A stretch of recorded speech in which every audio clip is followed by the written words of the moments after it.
जम्मू को smart city बनाने के लिए हर तरह से प्रयास किए जा रहे हैं, चाहे वो डेवलपमेंट प्रोजेक्ट्स हो या चाहे कुछ अट्रैक्शन सेंटर्स हो। इस चीज़ को लेकर जो है वो जम्मू म्यूनसिपल कॉरपोरेशन लगातार काम करता नज़र आ रहा है। और अगर मैं बात करूं जहां पर स्मार्ट सिटी का प्रोजेक्ट बना जो उसको शुरुआत की गई है जम्मू को स्मार्ट सिटी बनाने के लिए, और अब उस स्मार्ट सिटी में जहां पर शहर की सूरत बदलती नज़र आ रही है, वहीं पर दूसरी ओर लोगों की सुविधाएं जो है उसे भी ख्याल में रखा गया है, यानी कि उसके बारे में भी जो है अब लोगों को सुविधा दी जाएगी। अगर मैं जम्मू की बात करूँ तो जम्मू में मैक्सिमम लोग जो है वो मैटाडोर से ट्रैवल करते हैं, यानी कि जम्मू में मैक्सिमम लोग जो है वो मैटाडोर्स पर डिपेंड है ट्रैवल करने के लिए। लेकिन अब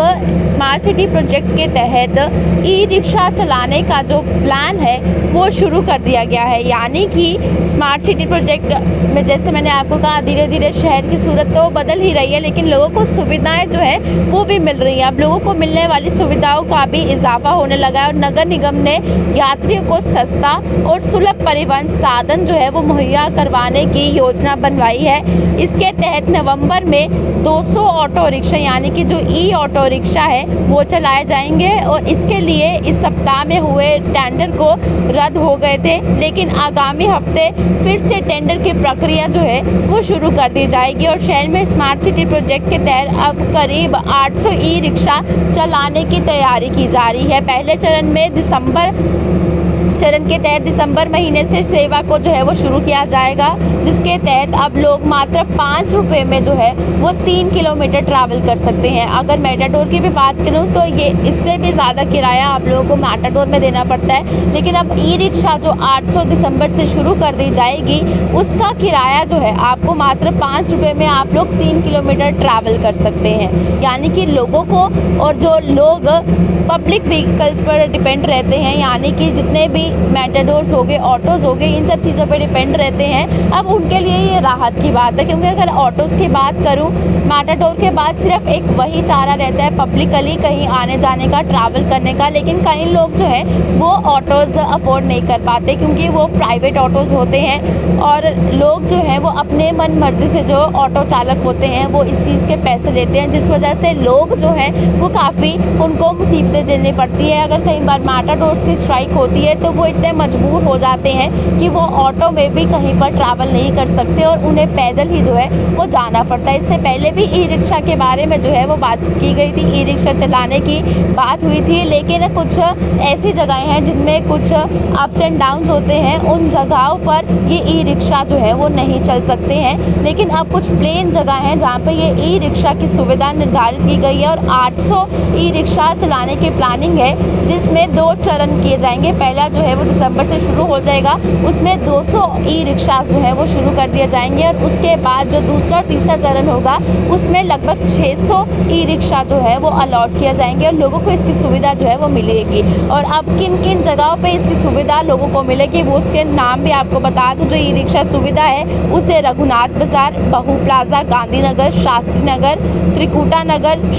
नरवाल, सतवारी, कुंजवानी, गंग्याल, यानी कि मेन एरियाज जो है, बस स्टैंड हो गया, रेलवे स्टेशन, मुट्ठी, रूपनगर, जीवल चौक, बाहू फोर्ट, तालाब तिलो, और वो इलाके जो कि प्लेन हैं जिनमें ज़्यादा अप एंड डाउन यानी कि जिनमें ज़्यादा चढ़ाई जो है वो नहीं होती है, वहाँ पर जो है इन ई रिक्शा की सुविधा लोगों को मिलेगी। और ये ई रिक्शा की सुविधा जो आपको मिलेगी, आपको सिर्फ दिन में ही नहीं या सिर्फ रात में नहीं बल्कि 24 घंटे आपको ये ई रिक्शा की सुविधा मिलेगी। और साथ ही साथ जो है वो लोगों को इसके लिए रात के समय कोई एक्स्ट्रा पे नहीं करना पड़ेगा। जिस तरह से निर्धारित किया गया है यानी कि रेट को रखा गया है, उसी बेसिस पर जो है वो लोग पैसे देंगे। कोई भी अपनी मनमानी जो है इस किराए में नहीं कर सकता है, यानी कि जितने निर्धारित किया गया है मात्र 5 रुपये में 3 किलोमीटर, आपको 3 किलोमीटर के लिए सिर्फ 5 रुपये देने हैं, और चाहे दिन हो चाहे रात हो आप लोगों को इसके लिए कोई एक्स्ट्रा पेमेंट जो है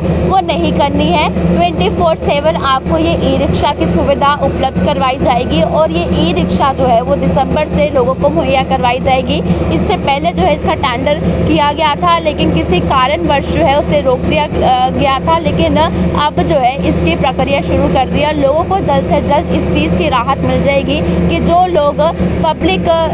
ट्रांसपोर्ट में ट्रैवल करते हैं, मैटाडोर्स में कई बार आप देखते हैं बहुत रश होता है, आप लोग नहीं हर बार मैटाडोर्स में ट्रैवल कर सकते, बहुत से लोग ऑटोज़ में भी ट्रैवल नहीं कर सकते, लेकिन अब ई रिक्शा में जो है वो लोग ट्रैवल कर सकते हैं। और ई रिक्शा का फ़ायदा ये भी होगा कि उससे एयर पोल्यूशन जो है वो कम हो जाएगा, क्योंकि एयर पोल्यूशन लगातार बढ़ रहा है। चाहे आप लोग 2 व्हीलर लेकर जाते हैं, चाहे आप 4 व्हीलर लेते हैं,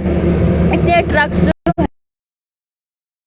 होगा, लोगों को राहत जो है वो भी काफ़ी ज़्यादा मिलेगी। यानी कि लोग जो हैं वो इस ई रिक्शा का फ़ायदा उठा सकते हैं और दिसंबर से जो है लोगों को इसका फ़ायदा मिल जाएगा। और 24 घंटे, सिर्फ यही नहीं कि दिन में, बल्कि 24 घंटे आपको ये ई रिक्शा की सुविधा जो है वो मिलेगी, ताकि लोगों को जो है एक बड़ा रिलीफ मिल जाएगा और जिसमें काफ़ी हद तक जो है वो किराया कम भी होगा। क्योंकि अगर 5 रुपये में आप 3 किलोमीटर ट्रैवल कर सकते हैं तो आपको बहुत बड़ी राहत जो है वो होगी। इससे एक्स्ट्रा कोई भी जो निर्धारित पैसे होंगे वही जो है वो चालक ले सकता है, उसके एक्सेप्ट कोई भी नहीं ले सकता। आपकी क्या राय है इस बारे में कमेंट बॉक्स में बताना ना भूलिएगा और देखते रहिए बाहू एक्सप्रेस।